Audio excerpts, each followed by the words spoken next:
World ഹിസ്റ്ററിയുമായിട്ട് ബന്ധപ്പെട്ടിട്ട് നമുക്ക് PSC ഒരു സിലബസ് തന്നിട്ടുണ്ട്. ഇംഗ്ലണ്ടിലെ മഹത്തായ വിപ്ലവം, അമേരിക്കൻ സ്വാതന്ത്ര്യ സമരം, ഫ്രഞ്ച് വിപ്ലവം, റഷ്യൻ വിപ്ലവം, ചൈനീസ് വിപ്ലവം, രണ്ടാം ലോക മഹായുദ്ധാനന്തര രാഷ്ട്രീയ ചരിത്രം, ഐക്യരാഷ്ട്ര സംഘടന, മറ്റ് അന്താരാഷ്ട്ര സംഘടനകൾ. ഇത്രയാണ് PSC നമുക്ക് തന്നിട്ടുള്ള സിലബസ്.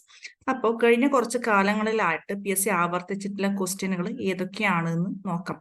ടെന്നീസ് കോർട്ട് പ്രതിജ്ഞ ഏത് വിപ്ലവവുമായി ബന്ധപ്പെട്ടിരിക്കുന്നു? ഫ്രഞ്ച് വിപ്ലവമായിട്ടാണെന്ന് ഈ പഠിച്ചു തുടങ്ങുന്ന ഉദ്യോഗാർത്ഥിക്ക് തീർച്ചയായിട്ടും മനസ്സിലായിട്ടുണ്ടാവും. അതുപോലെ തന്നെ ത്രികക്ഷി സൗഹാർദ്ദത്തിൽ ഉൾപ്പെട്ടിരുന്ന രാജ്യങ്ങൾ.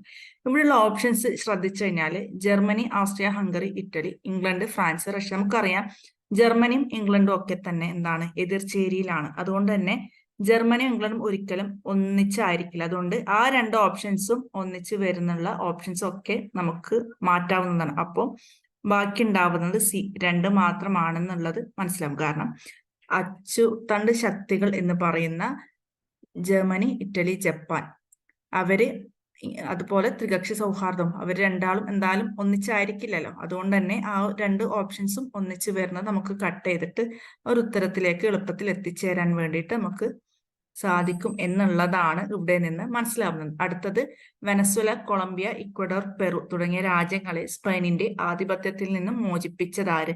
ഇവിടെ ആൻസർ വരുന്നത് ലാറ്റിൻ അമേരിക്കൻ വിമോചകൻ എന്നറിയപ്പെടുന്ന സൈമൺ ബൊളിവർ എന്നുള്ളതാണ്.